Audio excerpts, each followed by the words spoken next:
아침입니다. 아침의 하나 뉴스 종합 비타민 아침의 매일경제 김우미입니다. 오늘은 일면을 가기 전에 저희가 조금 전에 들어온 속보 하나 좀 전해드리도록 하겠습니다. 어떤 속보냐? 합참에서 발표를 했어요. 북한이 동해상으로 탄도미사일을 발사했다. 어디에서? 평양 일대에서 동해상으로 수발, 일단 한 발은 아닙니다. 2발 이상의 탄도미사일을 발사했다라고 밝혔습니다. 오늘 오전 7시 10분경에 발사한 걸 포착을 했다라고 밝혔는데요. 일단 재원이 뭔지를 지금 현재 분석을 하고 있는 상황입니다. 혹여 추가 도발이 있을 수도 있기 때문에 이 점도 같이 염두에 두고 있다라는 군의 얘기가 있었습니다. 그럼 본격적으로 일면 들어가 볼까요?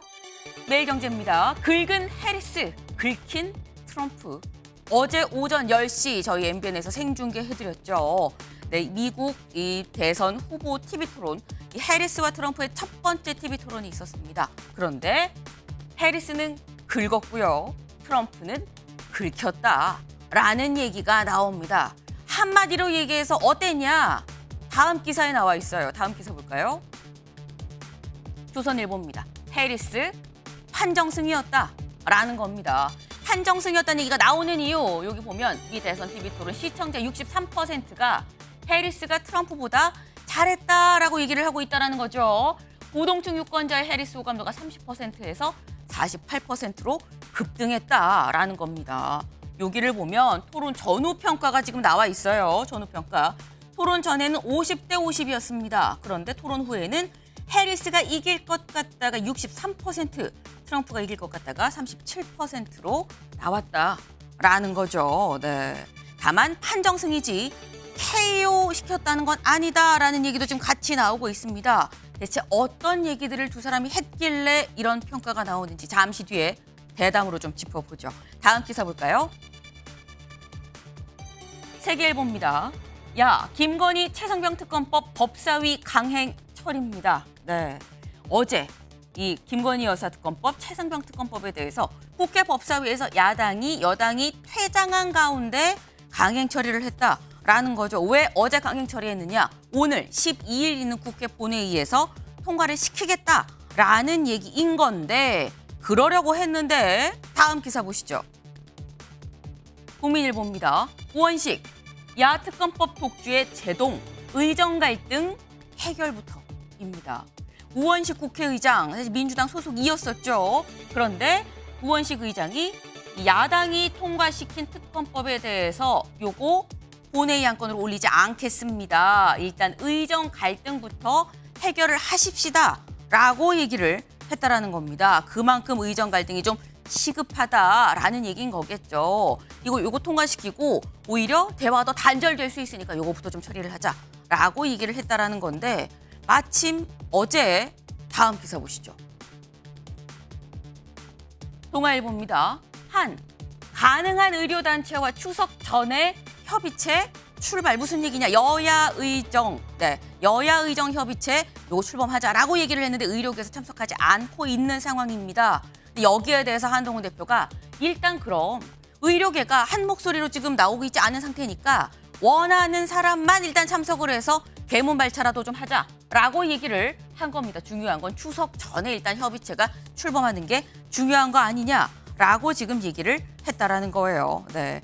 다만 여길 보면 의협과 교수단체 등은 좀 부정적인 기류다라는 얘기가 같이 나와 있습니다. 네.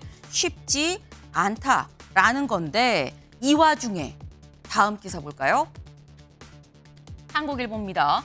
추석 비상진료 회방론은 일부 의사들, 일부입니다. 일부 의사들인데 세 번째 줄 볼까요? 의대생 커뮤니티에 국민 더 죽어야 폐륜글이 올라왔다라는 겁니다. 네, 앞서서 응급실 부역자 이런 표현을 쓰면서 응급실 블랙리스트도 돌았었죠. 여기 관련해선 절박해서 그런 거 아니겠느냐라는 궤변이란 표현도 나왔습니다. 의협 차원에서도 이번 추석 가정을 지켜라, 휴업을 독려하고 있다라는 건데 이런 움직임들이 대화를 더 어렵게 만드는 요인으로 지금 작용을 하고 있는 거겠죠. 대화를 하려는데 소통이 아닌 이런 식의 움직임이 나온다면 역풍이 불 수도 있다는 걸 감안해야 되는 거 아니겠나라는 생각도 듭니다. 다음 사진 기사 같이 볼까요? 네, 오늘의 사진입니다. 아이고 덥다 더워. 네, 어제 이랬습니다. 이건 지금 송파구예요. 송파구 어제 한낮온도 36도까지 올라갔습니다. 9월에 내일 모레가 추석인데 한낮온도가 36도까지 올라가는 상황. 이게 정상적인 상황은 아닌 거죠. 근데 어제 송파구를 포함한 서울 전역에 이 낮 최고 기온이 34.6도였다라고 합니다. 역대 두 번째로 더운 9월이었다라는 얘기가 나와요. 하지만 오늘 좀 비가 오면 살짝 좀 열기가 좀 누그러진다고 하니까 기대를 해봐야 될 것 같다라는 말씀도 같이 드립니다. 아침의 매일경제 뉴스 종합 비타민 언제나처럼 TV로 좀 크게 보시다가요. 궁금한 점 유튜브 댓글로 남겨주시면 같이 좀 얘기를 해보겠습니다. 오늘 함께해 주실 분들 소개합니다. 안녕하세요. 네, 첫 번째 키워드 해리스 판정승입니다. 기사 같이 볼까요? 네, 해리스 공격에 말려든 트럼프, 미끼 던지면 계속 물었다. 해리스가 던지는 미끼 족족 다 트럼프가 물었다라는 거죠. 이런 얘기가 왜 나오는지 영상으로 확인해 볼까요? I think this is so rich coming from someone who has been prosecuted for national security crimes, economic crimes, election interference. Excuse me. Every one of those cases was started by them against their political opponent. And I'm winning most of them, and I will win the rest on appeal. And you saw that with the decision that came down just recently from the Supreme Court. We'll execute the baby. And that's why I did that. She can't talk about that. People don't. The ones that made them, they're eating the cats. They're eating their... Wait a minute. I'm talking now. If you don't mind, please. Does that sound familiar? 네, 지금 보면 해리스가 던진 미끼에 트럼프가 물었다라는 표현이 그래서 이 표현을 썼나라는 생각이 드는 모습들입니다. 근데 대변인님, 지금 보면 미끼를 던져도 안 물면 되는데 이걸 또 물었어요. 왜 말린 거냐, 트럼프는. 어떻게 보십니까? 그러니까 해리스 후보가 이번에 TV 토론 준비를 되게 많이 한 것 같습니다. 특히 트럼프 대통령 후보에 대한 대역까지 세워놓고 모의 토론 연습도 많이 했다고 해요. 그러면서 트럼프 대통령이 굉장히 흥분을 잘하고 이런 습성을 이번 토론회에서 굉장히 잘 활용한 것이다. 이런 평가가 나오고 있는 거죠.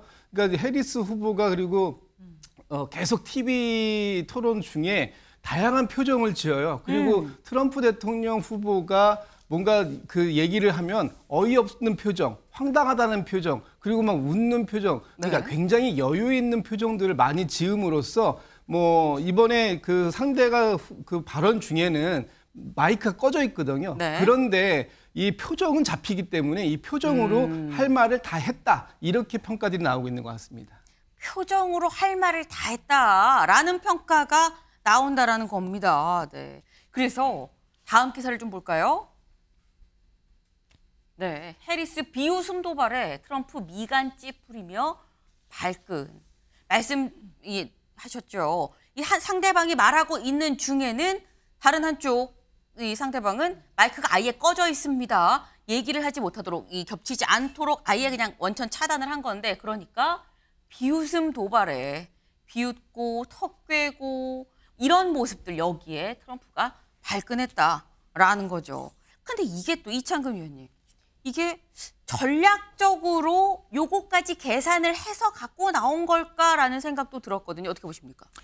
전략적으로 다 준비됐다고 봐야 되겠죠. 준비한 거다. 네. 그리고 표정에서도 드러났지만 메시지 측면에서도 보면은 이제 토론 내내 해리스는 분명한 자기의 메시지를 가지고 나왔어요. 하지만 트럼프 전 대통령 같은 경우는 메시지가 일관되지 않았던 거죠. 그러다 보니 토론이 끝난 다음에 유권자들의 기억에 남는 것도 해리스라 그러면은 미래, 중산층, 이런 누가 나를 대변할 것인가 이게 분명히 전달된 반면에 트럼프는 본인의 메시지도 전달하지 못했고 오히려 해리스 부통령으로부터 부유층을 위한 후보다 이렇게 낙인이 된 거죠. 그러다 보니 토론이 끝난 다음에도 오히려 트럼프 측 토론 준비자를 해고해야 된다. 이런 목소리까지 나오는 거죠. 네, 오히려 토론이 끝난 다음에도 트럼프 측에서는 밀렸다라는 얘기가 그래서 나오는 거 아니겠느냐라는 말씀을 하셨습니다. 네. 근데 제가 어제 눈에 띄었던 게 뭐 이런 어떤 해리스의 제스처나 이런 표정, 이런 모습들도 눈에 띄었지만 또 다른 하나는 팩트 체크였습니다. 그동안 트럼프가 너무 거짓말을 많이 한다. 팩트가 아닌 내용들을 진짜인 것처럼 좀 공개적으로 얘기를 하더라라는 지적들이 있었죠. 그런데 어젠 토론을 하는 중에 팩트 체크가 이루어졌습니다. 그 모습 같이 볼까요? He also says execution after birth. It's actually no longer abortion because the baby is born. There is no state in this country where it is legal to kill a baby after it's born. In Springfield, they're eating the dogs, the people that came in. They're eating the cats. They're eating the pets. In Springfield, Ohio, eating people's pets originated with a Facebook post that attributed the claim to a neighbor's friend's daughter. Police say there are no credible reports of this happening. 네, 지금 보시면 여자 앵커, 남자 앵커가 정정을 합니다. 그리고 토론이 끝난 다음에도 요 발언은 좀 아닌 것 같아요라는 취지의 얘기를 좀 추가적으로 더 덧붙였어요.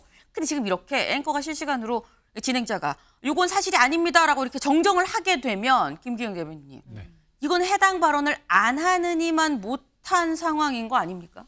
사실 뭐 트럼프 입장에서는 네. 본인의 어떤 들은 얘기를 하지만 실제로 그게 사실인지 여부는 모르거든요. 그러니까 네. 트럼프 입장에서는 자기의 어떤 지지자들 그리고 또 이거 시청하는 사람들로 하여금 내가 말하는 거를 믿게 하고자 그리고 또 이게 계속 반복됨으로써 각인시키고자 하는 노력이 있지만 이거를 이른바 태클 거는 분들이 계셨다는 거죠. 소위 말해서 스틸러 역할을 했던 두 분이 있는데 팩트 확인을 통해서 내가 얘기한 게 도리어 후보가 아니라 사회자, 제3자, 객관적인 입장을 지는 사회자로부터 어떤 반박을 당했기 때문에 도리어 하지 않았느니 못한 상황이 연출이 됐거든요.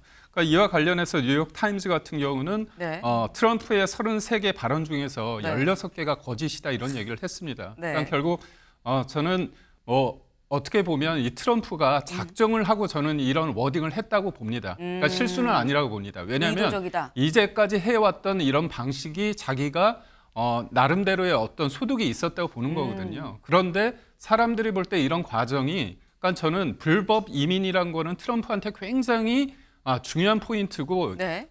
창으로서 칼로서 할 수 있는 이슈입니다. 그럼에도 불구하고 이민자들이 고양이를 먹고 개를 먹었다는 그런 일반적으로 상식적으로 받아들이기 힘든 얘기를 함으로써 본인의 강점, 본인이 주도할 수 있는 이슈를 놓쳤다는 면에서 저는 큰 실책이라고 보고 있습니다. 지금 김기영 대변인께서 하신 말씀 중에 이런 게 있었어요. 그동안 이런 방식으로 나름 효과를 봤기 때문에 알면서도 사실이 아닐 수 있다는 걸 인지하고 있으면서도 의도적으로 전략적으로 했던 면이 있다라는 말씀하셨는데 어제 토론에서는 이게 통하지 않았다는 거죠.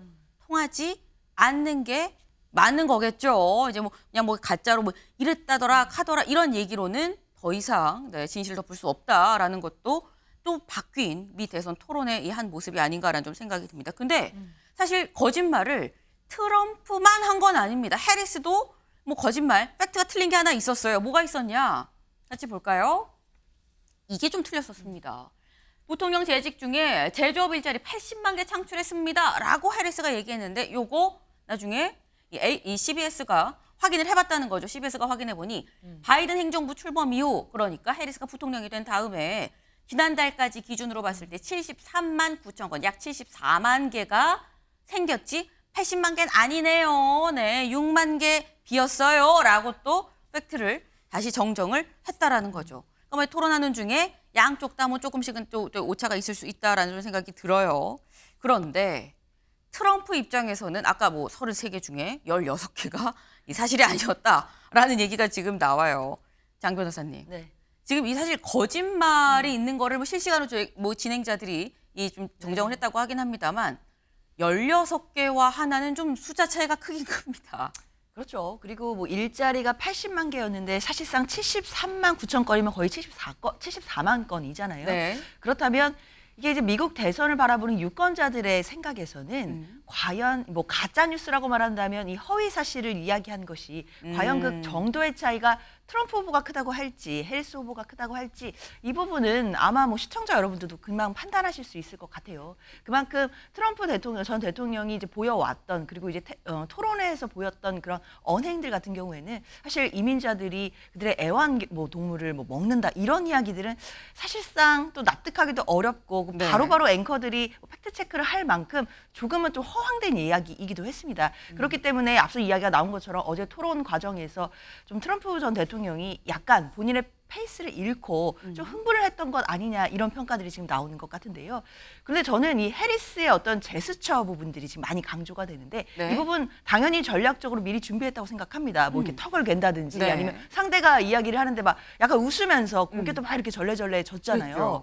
근데 그런 모습들이 저는 그런 생각은 들어요. 토론 과정에서는 국민들이 보기에, 그러니까 미국 국민들이 보기에 아 해리스가 더 잘한 것 같다, 해리스가 이겼다라고 할 수는 있을 것 같은데 이게 또 반드시 대선에서 표심으로 바로 연결될 것 같지는 않다라는 생각이 들어요. 그러니까 우리가 예전부터 그 여의도 정치권에서 그런 말이 있거든요. 토론에서는 이기고 막상 선거에서 지는 경우가 있다라는 말이 있거든요. 그런 말 있죠. 그러니까 그렇기 때문에 해리스 후보가 분명히 이제 어제 토론에서는 잘했고 그런 제스처들이 또 지지자들이 보기에는 아 시원하다 잘했다 이럴 수는 있지만 그런 태도의 모습들이 또 일반 표심에서 봤을 때는 너무한 것 아니야 저게 예의가 맞나 이런 이야기들이 나올 수 있고 그렇다라고 한다면 어제 토론에서의 판정승이 바로 11월 5일에 있을 대선에서의 승리로 이어진다라고 보기는 아직은 좀 섣부른 것 같습니다. 토론자라는 사람이 대선에서 이기는 건 아니다. 연관관계가 인과관계인지 아닌지는 좀 더 지켜봐야 된다라는 말씀을 지금 하셨어요. 근데 어제 토론이 끝나고 또 하나의 변수가 있었습니다. 뭐냐? 다음 기사 볼까요? 네. 스위프트, 나도 자식 없는 캔레이디, 해리스 지지. 네. 테일러 스위프트가 여기 보시면 테일러 스위프트가 직접 고양이를 이렇게 안고 있는 모습과 함께 자신의 사진이랑 같이 나는 해리스를 지지합니다라고 직접 글을 올렸다는 거죠. 보시는 것처럼 바로 저 모습입니다. 근데 아니 고양이를 안고 캔레이디 이게 무슨 얘기야 라고 생각하실 수 있는데 사실 앞서서 트럼프 후보가 해리스 후보에 대해서 캔레이디다라고 얘기를 했다가 여론의 문매를 맞았었죠. 왜? 이 캔레이디가 고양이를 기르는 뭐 독신 여성 자녀가 없는 여성, 뭐 이런 여성들을 약간 좀 비하해서 얘기를 하는 표현인데 지금 현재 해리스는 전 남편의 아이들을 같이 양육을 하고 있는 상태인데 캔레이디다, 차일드리스다라고 얘기를 해서 여론의 문매를 맞았었습니다. 그런데 그거를 콕 집어서 나도 자식 없는 캔레이디, 해리스 지지해요 라고 손을 들어줬다라는 거죠. 테일러 스위프트 팬층이 엄청나죠. 네, 어디 해외 돌면서 지금 이 세계 돌면서 공연을 하고 있는데 공연할 때마다 이 인파가 어마어마합니다. 네. 그런데 이런 테일러 스위프트가 해리스를 지지했다는 거 이것도 분명히 이번 미 대선에서 변수가 되지 않겠느냐라는 얘기가 그래서 나옵니다. 네, 순간 포착입니다. 순간 포착. 이걸 같이 볼까요? 지금 이 사진 기사입니다. 무슨 사진이냐? 여기 보면 상임인 것 같은데 네. 어제 오후 1시 28분에 있었던 국회 법사위의 모습입니다. 그런데 쭉 보시면 이쪽 민주당 의원들은 쭉 다 앉아 있어요. 빠짐없이 다 앉아 있는데 반면에 상대편 이쪽 국민의힘 쪽은 회행안이 비었죠. 아무도 없습니다. 다만 요 끝에 한 명 있는데 국민의힘이 아니죠. 조국혁신당의 박은정 의원입니다. 네. 국민의힘 의원들이 모두 퇴장한 가운데 어제 오후 1시 28분에 무슨 일이 있었느냐 영상으로 확인해 보시죠. 민주당하고 비교섭단체만 준다는 거 아닙니까? 그게 공정합니까? 대통령이 여기에 대해서 관여 안 돼 있다면 빨리 특검 통과해서 대통령에 대한 잘못된 의혹을 걷어내는 게 대통령과 국힘만에도 유리하지 않겠습니까?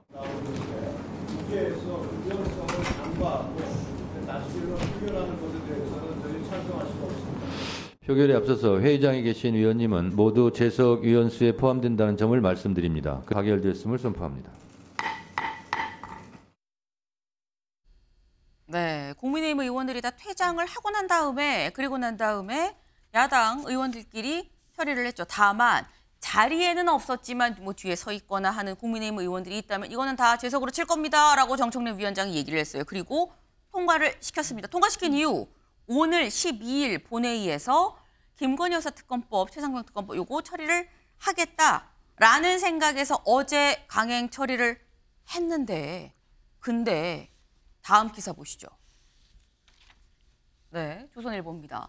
야 단독 처리 법안 재동건 국회의장입니다.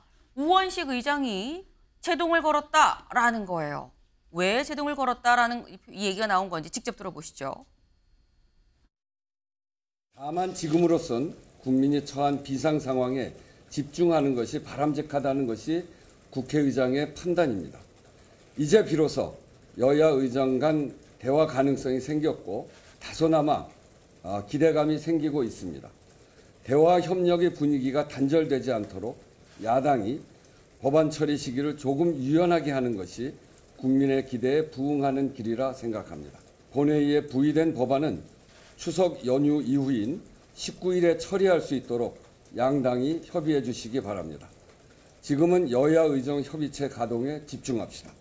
의료 대란의 우려를 낳고 있는 의정 갈등 해결이 우선입니다.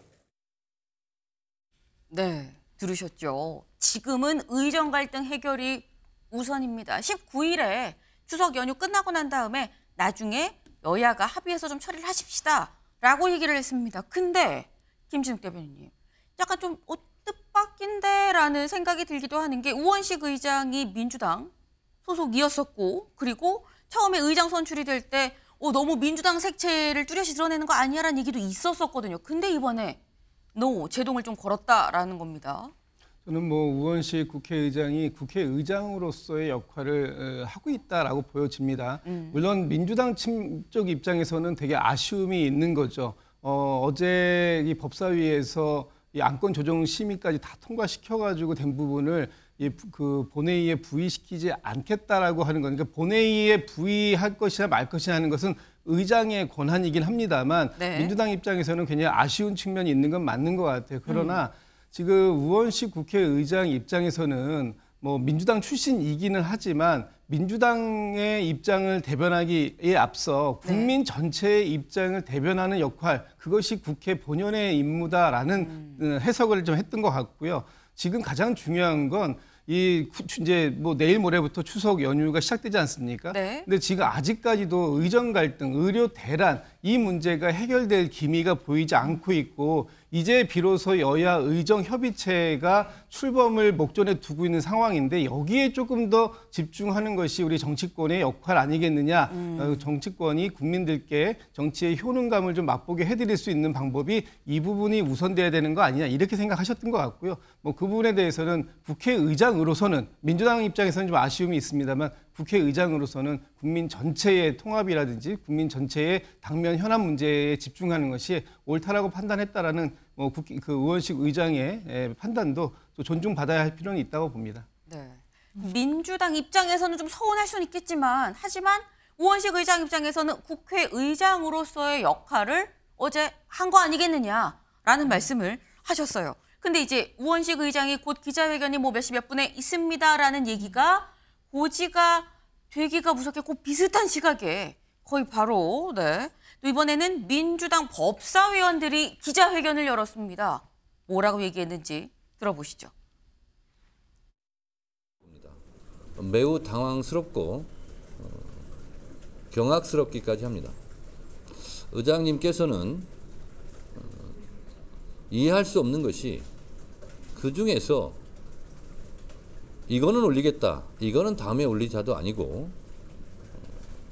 오늘 한 건도 올리지 않겠다 하는 것을 우리 국민들이 어떻게 납득하겠습니까?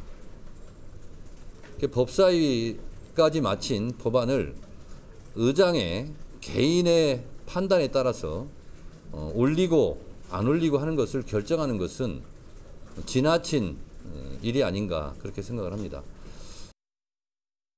네, 정청래 위원장. 이거 지금 법사위에서 다 통과가 된 건데 이걸 의장 마음대로 하는 건 너무한 거 아니냐면서 이런 표현을 썼습니다. 매우 당황스럽고 경악스럽다라는 표현까지 썼어요. 근데 저희 얘기 중에는 안 나오긴 했습니다만 아니 그럼 국회의장한테 내가 물어본다. 19일 날 여야 합의로 처리할 거면 19일에 처리할 거면 오늘 내일은 왜 안 되는 건데? 라고 오히려 정청래 위원장 반문의 형식을 취하기도 했습니다. 이창근 위원님. 그러면 19일은 되는데 왜 오늘 내일은 안 되는 거냐라는 얘기에 어떻게 답하시겠어요? 저는 민주당이 지금 현재 보면은 네. 이재명 대표, 정청래 법사위원장 그리고 우원식 의장 고도의 짜여진 각본에 의한 역할 분담이 아닌가 이렇게 봐집니다. 복합 배드캅이다. 지난번 여야 대표회담 때 물론 합의는 안 됐지만 네. 최상병 특검법 같은 경우는 논의의 물꼬는 틀 수 있었다는 그러한 계기를 마련했단 말이죠. 왜냐하면 이재명 대표가 여당에서 모든 걸 다 제안해라, 사소한 것도 다 받아들이겠다 했단 말이죠. 그리고 불발은 됐지만 네. 그리고 나서 정청래 법사위원장이 김건희 여사 특검법과 뭉쳐서 긴급 처리했단 말이죠. 네. 그런데 우원식 의장은 12일이냐 19일이냐 문제는 사실 추석 연휴 기간 실질적으로 내일부터 추석 연휴가 시작이 됩니다. 큰 의미가 없어요. 그렇다면 오히려 추석 밥상에 올릴 수 있는 게 더 커졌다는 거죠. 왜? 논란이 됐기 때문에. 그렇기 때문에 역할 분담이 아닌가 이런 의구심이 드는 것이고 네. 그래서 사실 민주당은 지금 김건희 여사에 대한 모든 공격 그리고 최상병 특검법을 계기로 한 모든 공격 그리고 여야 의정 합의체에 대해서는 네. 국회의장이 계속 문을 열고 노력하는 모습을 보인다는 거죠. 국회의장이 아무리 중립이라 하더라도 사실 민주당 출신인 것은 분명하거든요. 네. 그렇기 때문에 민주당의 고도의 전술에 오히려 역설적이지만 상황이 오히려 더 민심이 밥상머리에 더 올라가 있다. 이렇게 저는 보고 있습니다. 지금 이창건 위원님은 지금 우원식 의장이 무슨 민주당의 뜻과 반대하는 상황이 아니라 사실 이거는 짠 거다. 복합 배드캅. 내가 이렇게 하고 네가 이렇게 하고 그다음에 다음 합은 요거야. 약간 이렇게 좀 짜고 하는 거 아니겠느냐. 왜? 그냥 추석 밥상에 내놓으면 사이드 메뉴인데 오히려 키워서 메인 메뉴로 만들기 위한 고도의 전략 아니냐라는 말씀이에요. 장 변호사님. 글쎄요. 저는 이게 국회의장과 민주당 법사위원장 간 어떤 전략이 있었다, 또는 서로 간에 협의가 있었다 이렇게 보기는 좀 어려울 것 같습니다. 저는 다만 그렇지만 제가 또 동의하는 거는 결과적으로 봤을 때는 결국 이번 추석 밥상에 김건희 여사 특검이 더 오를 가능성이 높아졌다라는 점에는 저도 동의를 합니다. 오히려 오늘 본회의에 올라가서 단독 처리되는 모습을 보이는 것보다 차라리 19일로 미뤄지거나 아니면 그 이후로 미뤄지고 일단 오늘 본회의에 올라가지 않고 오히려 국회의장이 의정 갈등을 풀어야 된다 이런 메시지를 주는 것 자체가 오히려 네. 저는 국민들께서 생각하실 때 김건희 여사 특검법은 정말 문제가 되는데 추석 이후로 미뤄진 건가? 이렇게 생각할 수도 있다라는 생각이 들거든요. 그렇기 때문에 결과적으로는 추석 밥상에서 김건희 여사에 대한 또 국민들의 관심은 더 높아질 수밖에 없다라는 생각은 듭니다. 그렇지만 추석 밥상에 올리기 위해서 국회의장과 민주당의 법사위원장이 같이 전략을 짰다 이렇게 보기에는 좀 저는 근거는 없다고 생각이 들고요. 왜냐하면 민주당 입장에서는 어제 정청래 위원장도 굉장히 강한 어투로 기자회견도 하지 않았겠습니까? 경악스럽다 이런 얘기까지 했거든요. 네. 그리고 12일과 19일의 차이가 뭐냐 이렇게까지 얘기가 나온 또 강한 또 반발이 있었던 상황이었기 때문에 국회의장의 의장으로서의 고충도 이해는 되지만 민주당 입장에서는 법사위에서 안건조정위까지 다 끝난 사안을 법사위에서 다 통과된 것을 본회의에 올리지 못할 이유가 무엇이냐에 대해서는 아직도 좀 의문을 가지시는 분들도 많이 계십니다. 지금 이 사안을 무슨 의장과 법사위원장이 서로 짜고 전략적으로 이렇게 내놓는 건 아니다. 발언의 수위 자체가 높지 않느냐라고 지금 말씀을 하셨어요. 우원식 의장은 여야 의정 협의체부터 좀 출범을 합시다라고 얘기를 하고 있는 거죠. 근데 여기에 정청래 위원장이 아니 먼저 이거부터 처리하면 좀 어때? 라고 얘기를 해서 기자들이 정청래 위원장한테 물어봤습니다. 뭐라고 물어봤느냐? 같이 볼까요? 네. 의료대란 해소를 위해서 여야정 협의체를 빨리 가동을 먼저 하라는 게 우원식 의장의 얘기인데 그럼 이거보다 김 여사 특검법이 더 시급한 겁니까? 라고 물었더니 정청래 위원장 더 시급한 것이 따로 없다. 둘 다 시급하다라고 얘기를 했어요. 김기영 대변인님. 네. 민주당은 의료 대란만큼 김 여사 특검법이 상당히 좀 시급한 사안이다라고 판단을 하는 것 같습니다. 그러니까 민주당은 김건희 여사가 권력설 1위라고 하면서 비판을 하는데 민주당 의원들의 머리에는 실제로 대통령이라고 생각을 하는 겁니다. 그러니까 지금 의정 관련해서 네. 이 부분에 있어서 무엇보다 죽고 사는 문제이기 때문에 먹고 사는 문제를 넘어서 죽고 사는 문제이기 때문에 이 부분에서 여야 의정 이 협의체가 굉장히 중요하고 추석 명절 때 많은 분들이 이 얘기를 할 텐데요. 그거보다 더 중요한 게 김건희 여사라고 생각하는 거 아닙니까? 이게 역설적으로 과연 민주당이 민생을 위하는 정당이냐 이런 부분에 대해서 저는 사실상 이거를 실토했다고 봅니다. 그러니까 이 부분에 있어서 그러니까 이 법안 자체가 민주당 입장에서는 한동훈 대표가 말하는 제3자 추천이라는 것들을 주장하면서 얘기했지만 사실 그건 문의만 그렇지 않습니까? 네. 실질적으로 보면 민주당과 조국혁신당이 추천하는 검사가 임명돼서 이거를 특검을 할 수밖에 없는 구조입니다. 변한 게 없습니다. 네. 그런데 우원식 그 의장 입장에서는 네. 이 부분에 대해서 역풍이 우려되기 때문에 한 템포 쉬어가자는 거죠. 그렇지만 이게 12일이 아니라 19일, 원래는 본회의가 여야가 26일 날 해서 그 정도로 생각했는데 19일로 된 겁니다. 결국 저는 우원식 대표가 여전히 민주당의 어떤 입장을 대변하고 있다는 게 뭐냐면 한 네. 템포 죽였지만 결국 19일 날 올려가지고 관철시킨다는 얘기거든요. 그렇기 때문에 이걸 크게 봤을 때는 여전히 우원식 의장은 뭐 가자는 개편이라고 하던가요. 뭐 민주당 쪽 입장을 많이 하고 있다. 그렇게 네. 볼 수밖에 없습니다. 지금 말씀은 아까 이창근 의원이랑 말씀이 좀 비슷한 맥락이에요. 지금 아니다. 민주당 쪽에서 아니다라고 얘기를 하고 있지만 국민의힘 또 여권 쪽에서는 이게 다 큰 그림 그리고 생각해서 한 거 아니겠느냐. 원래 26일 날 처리할 거는 이걸 또 심지어 땡겨서 19일 날 처리를 하려는 명분까지 지금 만들었네. 뭐 이 말씀을 지금 하고 계십니다. 네. 이게 뭐 어떤 의도에서 했는지는 뭐 명확하게 알 수는 없죠. 일단 민주당 입장에선 아까 뭐 최상병 특검법 말씀도 하셨습니다만 김건희 여사 특검법을 처리하고자 하는 의지가 굉장히 확고한 상황입니다. 그러니까 이제 어제 강행 처리까지 한 거죠. 근데 어제 이런 사진이 찍혔어요. 다음 기사 볼까요? 사진 기사. 이겁니다. 어제 국회 본회의장이에요. 국민일보 6면에 사진 기사로 올라온 건데 국회 본회의장에서 지금 두 사람이 누군지 모르겠으나 머리만 보이는데 뒤통수만 보이지만 두 사람이 뭘 보고 있네. 근데 뭘 보고 있느냐? 뭘 보고 있는지. 이 두 사람은 누군지 영상으로 확인해 볼까요? 왜냐하면 60일 전 회사에 따라서는 이거를 이재명 대표와 정청래 위원장이었습니다. 근데 보면 김건희 여사 관련한 요 기사를 보면서 확대를 이렇게 해서 보기도 하고요. 김건희 여사 이 어디 갔나 뭐 이런 걸 좀 보고 있는 거겠죠. 추측컨대 저 사진을 봤을 때는 네, 이 마포대교에 갔었던 그제의 모습을 동정 기사를 좀 보고 있는 게 아닌가라는 추측이 가능합니다. 약간 의아한 부분이 있어요, 김종 대변인님. 민주당 대표 그리고 뭐 전 수석 최고위원이죠. 지금 정근영 의원 등의 다선 의원인데 중진이 두 분이 본회의장에서 김건희 여사 기사를 이렇게 확대해서 볼 만큼 김건희 여사의 동정이 그렇게 중요한 건가? 라는 생각이 들긴 들거든요. 지금 김건희 여사님의 권력 서열이 대통령보다 높다라고 지금 세간에서들 얘기들 하고 있다라는 거 아니에요? 지금 김건희 여사에 대한 어떤 그 혐의들이 검찰이나 권익위에서 다 무혐의로 털어주고 있는 이런 상황들 속에서 김건희 여사는 뭐 사과를 한 번 한 적도 없고 아무런 뭐 반응이 없는데 그럼에도 불구하고 공개적인 활동을 매우 왕성하게 지금 하고 계시거든요.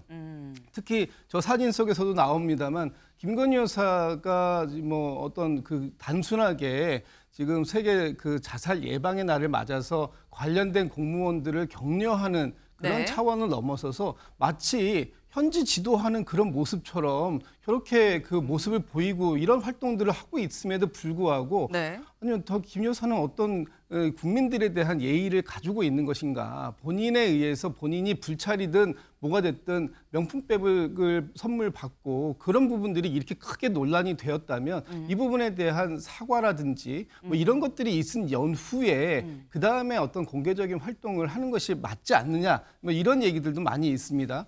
지금 김건희 여사에 대한 특검법을 민주당이 처리한 이유도 사실 같은 맥락이다라고 본다면 김건희 여사께서 지금 활동하고 있는 모습들이 굉장히 세간의 화제가 되고 있고 그런 화제에 대해서 이재명 대표나 정청래 법사위원장이 그 부분에 대해서 얘기를 하고 있는 것이 아닌가 이렇게 보여집니다. 네, 김기영 대변인님. 네. 지금 말씀은 아니 지금 김 여사가 본인 논란으로 인해서 뭔가 비판 여론이 있는데도 불구하고 뭔가 사과 없이 공개 활동을 너무 왕성하게 하고 있는 거 아니냐라는 말씀을 하셨어요.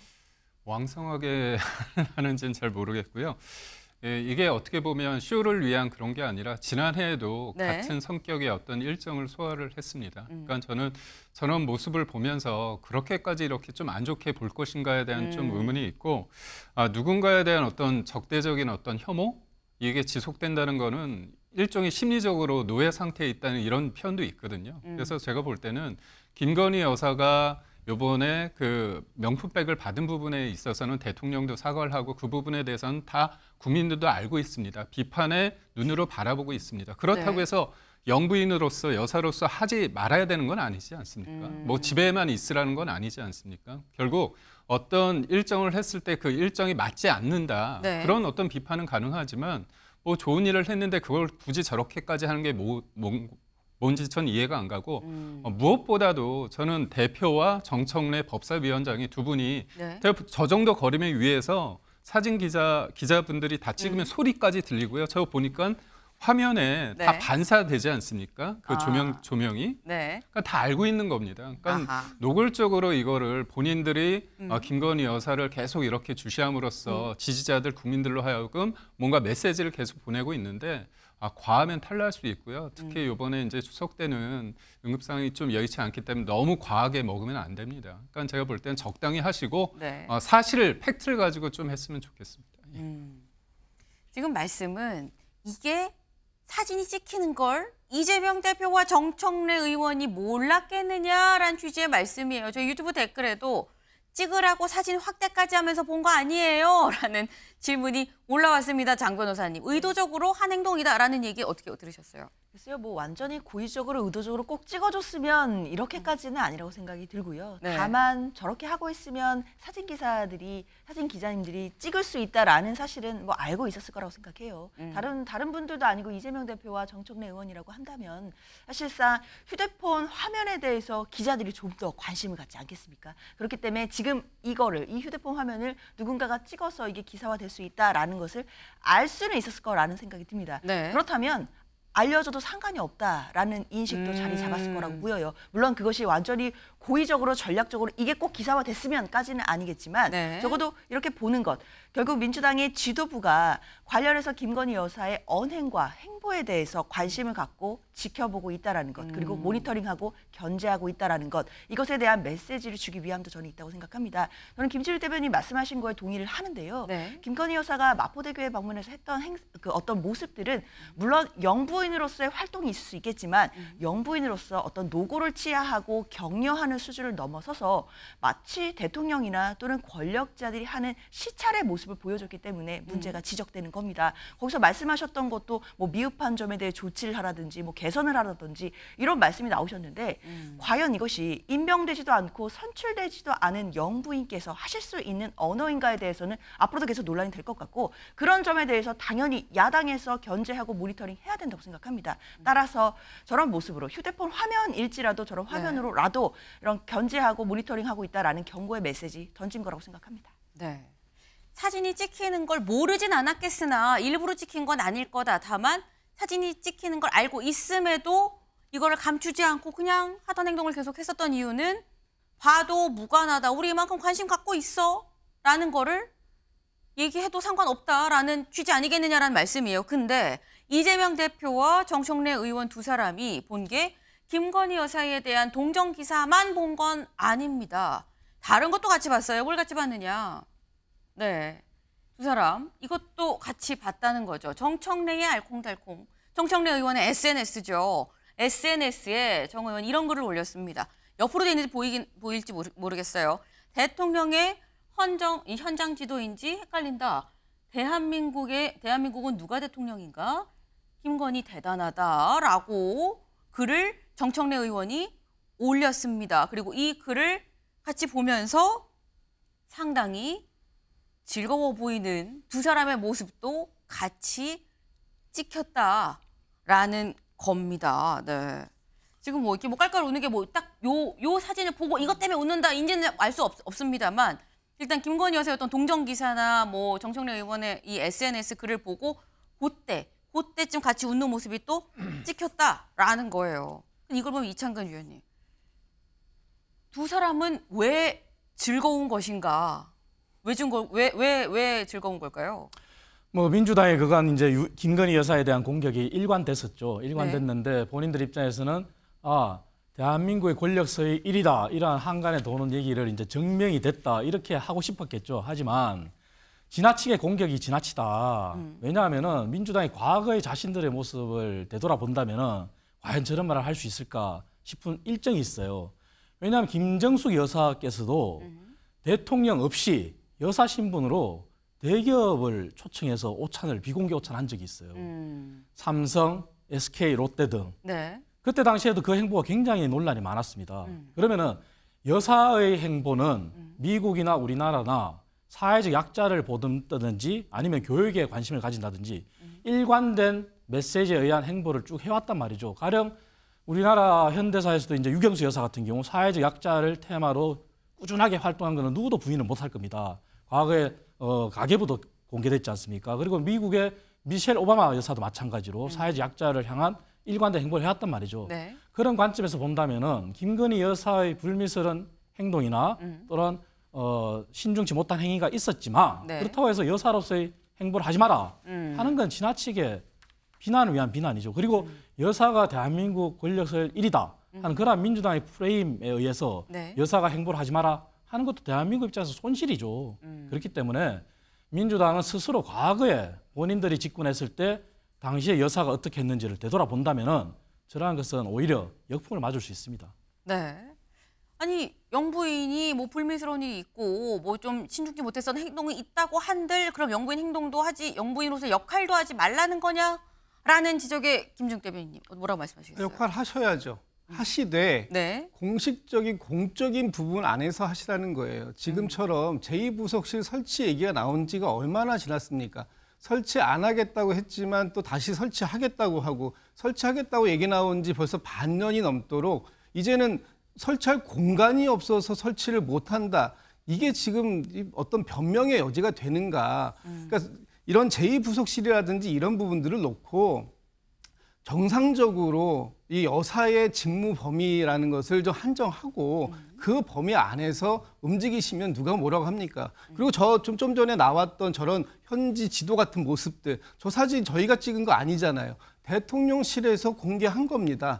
저 행사 비공개였었거든요. 비공개 행사를 사후에 공개하되 그 공개하는 사진 자체들 대통령실에서 셀렉팅해가지고 선택해가지고 제공했을 땐 저런 모습들이 아니라 보듬고 사회적 약자를 보듬고 이런 모습들이 공개됐다면 저희가 이렇게까지 비판하겠습니까? 그렇지 않은 모습으로 보여졌기 때문에 이렇게 비판이 있을 수밖에 없는 것이라는 말씀드리고 차제에 그 추석 연휴 기간 동안에 네. 충분히 공사할 수 있는 시간적 여유가 있을 겁니다. 대통령실에 제2부속실 설치하시기 바랍니다. 네. 마무리는 제2부속실로 마무리가 지어졌네요. 네. 일단 어제 이 모습이 포착이 되고 굉장히 많은 얘기들이 있었습니다. 그런데 아까 말씀 중에 나왔죠. 과연 모르고 보고 이 기사를 보고 SNS 글을 보는 행동을 이재명 대표와 정청래 의원이 했겠느냐라는 얘기가 나왔는데 사실 어제 포착된 본회의장에서 포착된 모습 이런 모습도 있었어요. 다음 기사 볼까요? 이겁니다. 좀 길죠. 네, 깁니다. 본회의장이에요. 본회의장인데 보통 여기가 문입니다. 본회의장 들어가는 문이 여기 밑이에요. 여기를 같이 볼까요? 이 문을 통해서 국회의원들이 본회의장 안으로 들어가죠. 요 앞에 약간 기대듯이 거의 벽에 바짝 붙었어요. 바짝 붙어서 핸드폰을 조심스럽게 세워서 보고 있는 사람 누구냐? 박찬대 원내대표입니다. 네, 바짝 붙어서 왜? 바로 요 머리 위에 카메라가 이렇게 있거든요. 네, 요 카메라들이 있으니까 사각지대로 바짝 붙어서 했는데 하지만 속담에 이런 말이 있죠. 나는 놈, 뛰는 놈 위에 나는 놈 있다. 속담입니다. 네. 그러다 보니까 위에서 이걸 또 찍으려는 사람들도 또 있더라라는 겁니다. 네. 사실 국회 본회의장에서 문자가 찍히는 경우가 왕왕 있기 때문에 이런 모습까지도 빚어졌다라는 거죠. 근데 이런 면에서 보면 어제 찍힌 모습은 다분히 본인들도 찍히는 걸 알고는 분명히 있었겠다라는 생각이 들기도 하네요. 네. 네. 다음 키워드는 좀 심각합니다. 섬뜩한 얘기죠. 1000명씩 죽어 나갔으면 이란 키워드예요. 이 섬뜩한 말 누가 했느냐라는 거죠. 보겠습니다. 생명 다루는 의사가 1000명씩 죽어나갔으면 좋겠다. 막말을 했다라는 겁니다. 네, 이게 대체 무슨 얘기냐. 한 커뮤니티에, 의사 커뮤니티예요. 의사들만 들어갈 수 있는 커뮤니티입니다. 여기에 생을 마감할 뻔해야 의사 존경하지 않겠냐. 라는 얘기, 응급실 사망률 전년 대비 큰 차이 없다라는 얘기 등등의 많은 얘기들이 올라왔습니다. 구체적으로 무슨 얘기가 올라왔는지를 같이 좀 볼까요? 이런 얘기들이 있었다는 거죠. 매일 1000명씩 죽어나갔으면 좋겠다. 다 죽으라고 니들이랑 협의하는 단계는 지났어. 개돼지들 더 죽이면 이득이다. 이런, 제가 읽기도 참 그래요. 읽지 않겠습니다. 네. 뭐 조선인들 뭐 이런 얘기를 쓰기도 하고요. 입에 담기조차 참 민망하고 섬뜩한 얘기들이 의대생 커뮤니티에 올라왔다는 겁니다. 의사나 의대생 아닌데 사칭해서 글 올릴 수도 있는 거 아니야? 생각할 수 있는데 이 커뮤니티가 어떤 커뮤니티냐? 내가 의대생임을 인증을 해야만 가입이 되고 가입을 해야만 글을 쓸 수 있는 그런 커뮤니티인데 이런 글이 올라왔다는 거죠, 김기영 대변인. 네. 이게 그 며칠 전부터 이제 블랙리스트 관련해서 얘기 나오지 있었죠. 않았습니까? 이제 부역자, 배신자 그런 얘기가 나왔는데 이제 부역이라 하면 전쟁 중에 우리의 뭐 자국의 영토가 빼앗겨서 적들에게 협조를 하는 게 부역이라고 하는데 그 동료들이 환자를 위해서 국민을 위해서 현장에 남은 그 동료들을 향해서 배신자, 부역자라고 얘기했을 때도 제가 참 마음이 아팠는데 네. 사실 저도 아프거나 가족들이 아플 때 의사 선생님을 찾아가서 한마디에 울기도 하고 어떻게 보면 힘을 얻기도 하고 그러지 않습니까? 의사 선생님들 앞에서는 모두가 약자입니다. 을입니다. 그렇기 때문에 지금 상황이 이분들이 집단 행동을 했을 때 다른 어떤 뭐 소위 말해서 투쟁이나 그런 집단 행동에 비해서 이분들의 목소리가 점점 커지는 형국 아닙니까? 근데 이게 이기고 지고의 싸움이 아니지 않습니까? 국민 생명을 앞두고. 저는 의사 선생님들한테 드리고 싶은 말이 있습니다. 뭐 대통령을 욕하거나 정부를 욕하고 비판해도 됩니다. 하지만 지금의 상황에 놓였을 때는 의사 선생님들이 도와주셔야 됩니다. 이거는 많은 국민들이 공감하는 지점이라고 보거든요. 근데 이렇게 뭔가 우리가 버티면 되고 뭐 개돼지가 뭐 죽어나도 뭐 상관없다 이렇게 얘기하는 게 저는 납득도 안 가고 의사 선생님들이 우리가 존경한다고 생각하는데 그런 마음마저 가질 수 없게끔 만드는 거 아니냐. 그런 부분에서 참 안타까움을 갖고 이분들이 아무리 의술이 지식이 뛰어난다고 하더라도 본인도 아프면 다른 의사 선생님들한테 도움을 받아야 되지 않습니까? 근데 왜 그런 생각을 못 하는지 모르겠고 저는 참 어렵습니다. 이 개혁이란 건 어렵기 때문에 협의체에 좀 들어오셔가지고 서운하고 이런 정부가 부족한 게 있으면 디테일하게 좀 얘기를 해서 뭔가 이렇게 이 난국을 타개할 수 있는 어떤 큰 역할을 해주셨으면 좋겠습니다. 네. 지금 저희가 이걸 다루면서도 직접적으로 커뮤니티에 올라온 글 자체를 저희가 읽어드릴 수조차 없는 정도의 말들이 지금 올라오고 있는 거예요. 다음 기사를 좀 보시죠. 네.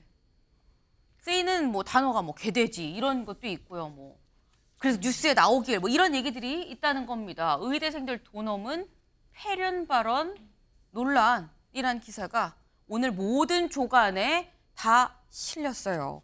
근데 그러니까 의대 증원에 찬성하는 사람을 두고 뭐 개돼지다라고 지금 얘기를 하는 것 같은데 근데 며칠 전 조사에서 이창근 위원님 뭐 다시 논의를 좀 하자가 52% 그리고 지금대로 그냥 그대로 쭉 개혁하자 추진하자라는 게 41%인데 그러면 최소한 40% 국민의 40%는 그럼 개돼지란 얘기인 겁니까? 어떻게 해석해야 되는 겁니까? 사실 뭐 국민들의 지지나 이제 찬성 반대가 이제 갈리는 것도 맞죠. 근데 그 출발점은 의사 수가 부족하다는 공통된 인식이 있었단 말이죠. 그렇기 때문에 이런 사태가 왔는데 그럼에도 불구하고 이런 사태를 가져온 정부도 사실은 할 말은 없습니다. 그래서 한동훈 대표 취임 이후에 여야 의정 협의체를 빨리 발족해서 백지 상태에서 논의하자고 했고 그리고 의료계에서도 일단 들어가서 논의를 하자는 그러한 목소리가 나오는 것도 사실입니다. 하지만 중요한 것은 지금 저러한 폐륜적인 발언이 나오게 된 것도 참 굉장히 슬픈 현실인데요. 통계적으로 보더라도 네. 전공의가 사직하기 전과 후를 비교했을 때 지난해 동년 대비 그 기간에 사망자가 중증 환자 사망자가 증가한 것도 사실이에요.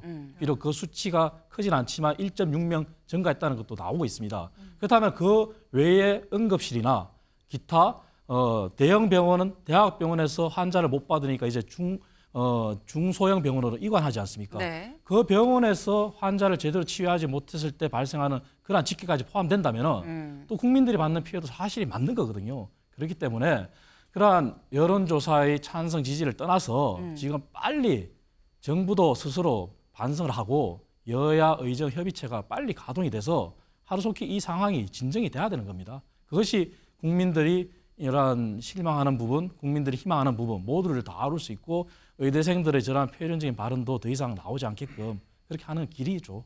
네. 결론은 대화이고 소통이다라고 공통적으로 지금 말씀을 하고 계십니다. 어제 복지부에서 이 건 관련해서 브리핑이 있었습니다. 들어보시죠.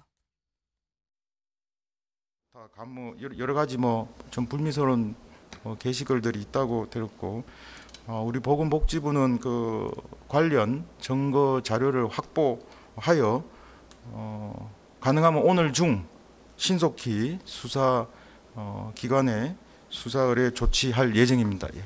환자 곁을 지키고 계신 의료진들의 노고가 존중받을 수 있도록 선배 그리고 동료 의사들께서는 일부 의사들의 부적절한 행동을 바로 잡아 주시기 바랍니다.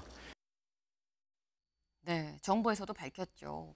일부 의사들의 부적절한 행위를 좀 선후배들이 바로 잡아달라. 의사 단체 전체가 그런 거 아닙니다. 일부예요. 하지만 일부가 이렇게 함으로 인해서 전체가 다 같은 집단으로 오인받을 수도 있다라는 점이 사실 이 중요한 부분인 거겠죠. 근데 지금 수사를 의뢰했다라고 지금 얘기를 했습니다. 저희 유튜브 댓글로도 이런 글 올린 의사들 처벌할 수 있나요? 라는 질문이 올라왔어요. 장 변호사님, 이거 수사 의뢰를 하면 무슨 혐의 그리고 처벌 수위가 어떻게 되는 겁니까?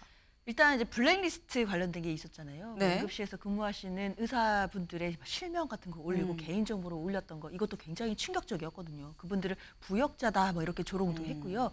사실 그런 경우에는 지금 경찰에서 스토킹법 위반죄로 혐의로 입건을 해서 뭐 압수수색까지 진행한다라고 하고 있습니다. 왜냐하면 이것도 스토킹의 한 측면으로 볼 수 있는 것이 계속해서 개인정보를 올려놓고 네. 고정하고 만약에 반복적으로 공포심을 조장하면서 괴롭힌다라고 한다면 스토킹의 한 종류로 도 볼 수 있는 부분이 있거든요. 뭐 게다가 개인정보를 올렸기 때문에 경우에 따라서는 개인정보보호법 위반도 한번 살펴볼 수 있을 것 같고 그리고 그 의사분들의 어떤 업무를 방해하는 혐의가 있다라고 한다면 업무방해 혐의 이런 것도 분명히 입건해서 볼 수 있을 겁니다. 그런데 지금 이제 의사들을 향해 지금 의사 커뮤니티에서 뭐 국민들을 상대로 정말 입에 담을 수도 없는 뭐 더 죽었으면 좋겠다 뭐 이런 거의 패륜적인 막말이 쏟아지고 있는데요. 네. 이 부분에 대해서는 지금 수사를 의뢰를 하게 된다라고 한다면 사실은 지금으로서는 구체적인 혐의가 좀 모호하기는 합니다. 왜냐하면 명예훼손이나 모욕죄가 되려고 한다면 피해자가 정확히 특정이 돼야 되는데 이게 뭐 국민 일반에 대한 것이다라고 한다면 뭐 집단에 대한 명예훼손이나 모욕이 되기 때문에 법리를 구성하기가 좀 애매한 부분들은 있거든요. 네. 그렇지만 지금 나오는 커뮤니티의 글들은 좀 단편적인 것들이고 이 글들을 하나하나를 뜯어봤을 때 단순히 명예훼손이나 모욕을 넘어서서 의사로서의 의료법 위반 행위도 분명히 검토를 해봐야 될 것 같고요. 그리고 현행법 위반 부분도 당연히 검토해봐야겠지만 나중에 이런 의료 공백이나 의정 갈등 문제들이 해결이 된다라고 한다면 네. 저런 글들을 올렸던 분들에 대해서는 적어도 징계 절차는 꼭 있어야 되는 것이 아닌가. 그래야만 의사단체, 의료계도 국민의 신뢰를 다시 받을 수 있는 것 아닌가. 저는 그런 생각합니다. 네. 글을 올린 것에 대한 사실 뭐 혐의 적용은 글마다마다 수위마다마다 그리고 이 글로 인해서 피해를 받은 사람이 누구냐고 특정이 되는지 여부에 따라서 혐의를 어떻게 의율할지 이거는 좀 달라질 수 있는 건데 하지만 중요한 건 이런 사람들에 대한 내부적인 징계는 분명히 필요하다. 그냥 넘어가면 안 된다라는 말씀을 지금 하셨어요. 네. 사실 오늘 만평에 이런 만평이 올라왔습니다. 네. 이거 보면 나와 있죠. 아까 저희가 커뮤니티에서 봤었던 그런 얘기들이 쭉 있어요. 뭐 개돼지들아 그러면서 뭐 쭉 제가 읽지는 않겠습니다. 근데 이런 얘기가 의사 의대생 커뮤니티 게시판에 올라왔다라는 건데 환자는 여기서 지금 죽어가고 있죠. 네. 힘든 상황에 있는 환자, 이 만평의 제목을 좀 볼까요? 네. 제목 읽지 않겠습니다. 네. 이런 만평도 오죽하면 오늘 나왔다라는 거예요. 네. 근데 지금 여야 의정 협의체를 만들자라고 얘기를 했지만 지지부진한 상태입니다. 의료계가 대화에 아직 응하지 않고 있기 때문에 그런 건데 어제 한동훈 대표가 이런 얘기를 했어요. 다음 기사 볼까요? 협의체 들어왔다가 탈퇴해도 된다. 의료계 설득 총력입니다. 이게 무슨 얘기인지 직접 들어보고 오시죠. 저희가 여러 경로로 참여해 주십사 부탁을 드리고 있고요. 긍정적인 검토를 하시는 곳도 있는 것으로 알고 있습니다. 이 협의체가 다수결로 뭔가를 결정하고 거기에 따라야 되는 강제력 있는 식으로 운용되지는 않지 않겠습니까? 그러니까 일단 오셔서 지금 서로 어느 정도 무너져 있는 신뢰를 회복하고 대화를 시작하자는 겁니다. 의료단체에서도 일단 들어와 보시고 뭐 전혀 여기에 대해서 수긍할 만한 결론이 나오기 어렵다 싶으시면 또 여기서 탈퇴하셔도 되잖아요. 그러니까 지금 중요한 건 여야 의정이 모여서 신속하게 이 상황을 해결하기 위한 출발을 하는 거라고 저는 생각합니다. 네, 어제 한동훈 대표 양산에 있는 부산대병원을 찾은 자리에서 한 얘기입니다.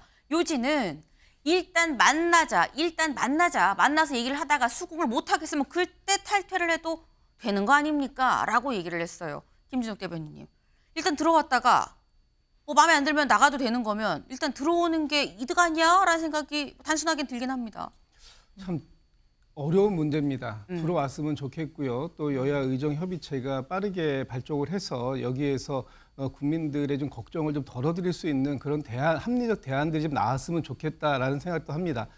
한동훈 대표가 중재자로서 엄청 노력을 많이 하고 있다 하는 부분은 인정을 할 수 있는데 지금 한동훈 대표가 과연 이 문제의 해결사의 역할을 할 수 있을까 하는 부분에 있어서 저는 굉장히 회의적이에요. 오늘 아침에도 장상윤 사회수석이 그 언론에서 인터뷰를 이렇게 하셨더라고요. 2025학년도 의대 증원에 대한 백지화는 현실적으로 불가능하다. 의제 제한이 없다. 그렇지만 또 2,000명에 대한 것은 오답이 아니고 의료계에서 대안과 논거를 가지고 오면 그때 논의가 가능하다.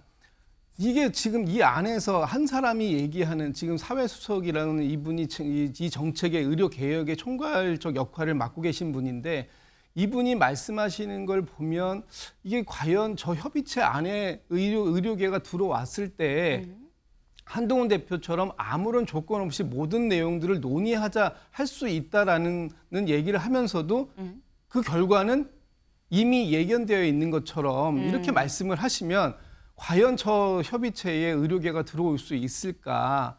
이미 2025학년도 의대 증원 부분도 논의하자. 이것까지도 같이 한번 얘기를 해보자라고 얘기하는데 네. 이거는 현실적으로 불가능합니다라고 얘기하시고 또 장체관 경질에 대해서도 요구가 있으니까 이거는 개혁 동력을 떨어뜨리는 일이기 때문에 어렵다라고 얘기하면 사실상 의료계가 얘기하고 있는 모든 것들을 부정하고 논의의 대상에서 논의의 대상에 들지 않는다라고 얘기를 하고 있는 와중에 이 논의체에 들어와서 마음에 안 들면 탈퇴도 좋다. 이런 말들이 이렇게 오고 가는 것은 저 논의가 이루어진들 실질적인 해결책이 나올 수 있을까 하는 그런 부분들에 있어서는 좀 부정적 전망을 내놓을 수밖에 없는 그런 안타까운 상황이다 이렇게 보여집니다. 네, 지금 김진욱 대변인께서 이제 발빠르게 말씀을 해주셨는데 지금 저희 방송 중에 장상윤 사회수석이 언론 인터뷰에서 했었던 얘기가 바로 말씀하신 바로 그 부분입니다. 2025년 정원 조정 얘기 요거 현실적으로 불가능하다는 상황을 설명을 하겠다라고 얘기를 했어요.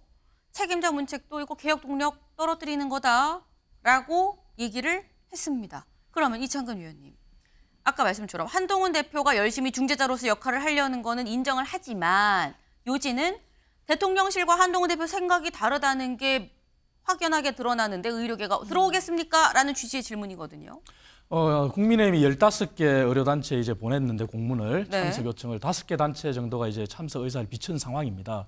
그리고 모두가 아시는 것처럼 한동훈 대표 체제에 들어온 이후에 의료 개혁이 이 문제를 풀기 위해서 대통령실과 한동훈 대표 간의 갈등 문제까지도 이렇게 불거졌지 않습니까? 그럼에도 불구하고 여야 의정 합의체까지 끌어온 거는 이제 의료 개혁의 문제는 정부가 역할을 하지만 당에서도 주도권을 가지고 있는 상황이라고 봐도 무방합니다. 그리고 민주당에서 내세우는 요건도 세 가지인데 하나가 2015년도 정원 문제, 그리고 2025년도 정원 문제, 2026년도 정원 문제, 그리고 대통령 사과와 담당자 문책입니다. 하지만 한동훈 대표도 들어와서 협의하자는 것이고 네. 2025년도 정원 문제는 이미 수시 원서가 접수됐기 때문에 현실적으로 어려운 부분도 분명히 있습니다. 네. 하지만 의료계의 입장에서 본다면 교육을 그러면 할 수 있느냐 하는 문제도 또 현실적인 문제가 존재합니다. 그것도 들어와서 대화를 해야지 답이 나오는 것이지 민주당 논리처럼 무조건 대통령 수석이 안 된다고 했기 때문에 안 될 것이다. 이렇게 하면 안 되는 것이죠. 그리고 여기 한 발 더 나아가서 제가 말씀드리고 싶은 것은 전공의의 처우 개선도 중요하지만 현실적인 문제가 지역 의료 수가나 필수 의료 수가 부분입니다. 그 부분도 이제는 본격적으로 여야 의정 협의체에서 다뤄진다면은 의료계에서도 더 이상 명분이 없을 겁니다. 그렇기 때문에 중요한 것은 참여입니다. 네. 중요한 건 참여다. 될지 안 될지는 일단 들어와 봐라 라는 말씀이셨어요. 이 얘기를 의료계가 잘 귀 기울여 듣고 있는지 잘 모르겠습니다. 다음은 아침에 주목해보는 사람이죠. 아침의 피플. 네. 두 사람입니다. 아까 잠깐 봤었던 정청래 의원 다시 등장했어요. 그리고 옆엔 곽규택 국민의힘 의원입니다. 두 사람이 왜 오늘 피플로 선정이 됐는지 영상으로 확인해 보시죠. 공무원은 정치적 중립 의무가 있습니다. 이것을 어겼다 하여 감옥 간 사람도 있습니다. 그래서 발언을 신중하게 해주시기 바랍니다. 철원해 주시죠. 지금 곽규택 의원님, 제정신입니까? 제정신입니다. 위원장의 발언을 가지고 방금 곽규택 의원처럼 위원장한테 제정신이냐 이렇게 말하는 것이 제정신입니까? 제가 말이 나왔으니까 말인데 여러분들 국민의힘에서 회의에 들어오지 않고 저한테 뭐라고 했습니까? 빌런이라고 그랬어요. 그래서 제가 빌런이면 그럼 여러분들은 빌런의 꼬붕들입니까? 라고 말했어요. 여러분들이 위원장한테 마음에 안 드는 부분이 있겠지만 저도 여러분들이 마음에 안 드는 점이 많이 있습니다. 그러나 그걸 다 일일이 다 지적하지는 않습니다. 네. 정청래 위원장과 그리고 법사위원회 곽규택 의원의 얘기를 저희가 같이 들어봤습니다. 많은 얘기들이 지금 오갔죠. 네, 뭐 제정신이냐, 제정신이다. 그럼 그렇게 이렇게 얘기를 하면서 빌런 아까 나오니까 다 나왔어요. 네, 주거니 받거니. 근데 보면 김기용 대변인님, 네. 곽규택, 정청래 두 분은 지난번에도 싸우고 이번에도 싸우고 만나기만 하면 좀 싸우시는 것 같아요. 어떻게 보셨습니까? 제가 볼 때 자리가 조금 가까운 데 계시거든요, 두 분이. 그래서 큰 소리를 하든 아니면 작은 소리를 하든 다 들을 수밖에 없는 구조적인 어떤 위치에 있다 보니까 그런 부분도 없지 않아 있을 것 같은데 저는 사실 지금 정청래 위원장이 자기를 할 말 있는데 다 안 한다 얘기하는데 제가 볼 땐 누구보다도 위원장으로서 하실 말 다 하거든요. 그러니까 위원장은 어떻게 보면 중립적으로 의사를 진행하는 데 있어서 회의를 진행하는 중립적인 위치여야 되는데도 불구하고 본인이 민주당의 입장을 다른 민주당 위원들이 하지 않아도 될 만큼 더 많이 하고 있습니다. 사실 어제의 상황도 뭐냐면 특검 관련해 가지고 행정처장하고 법원 행정처장하고 법무장관에 대해서 여당에서 이게 좀 문제 있는 거 아니냐 했더니 중립적 의무가 있다. 왜냐하면 야당이 추천하는 인사로 되기 때문에 그럼 어떻게 보면 당연한 말을 할 수 있는 겁니다. 근데 그걸 가지고 공무원이 정치적 중립 의무가 있어서 감옥에 간 사람도 있다 이렇게 겁박을 했거든요. 그런 관점에서 볼 때 여당 입장에서는 이게 뭐냐, 협박 아니냐 그런 쪽의 어떤 입장을 말할 수 있는 상황이었다고 봅니다. 네, 사실 이 얘기가 사실 저희가 법사위를 다루면서 싸우지 않는 법사위, 강행철이 아닌 법사위 이런 경우를 22대 국회에 들어선 다루기가 정말 어렵다라는 생각을 하긴 합니다. 하지만 또 어제 법사위에선 장동혁 의원이 외손주 봤다는 얘기에 여야 의원이 축하합니다 하는 모습이 나오기도 했어요. 그런 모습들이 좀 더 많이 부각이 되는 법사위면 좋겠다라는 생각도 같이 하면서 저희가 준비한 소식 오늘 여기까지입니다. 오늘도 좋은 하루 보내세요.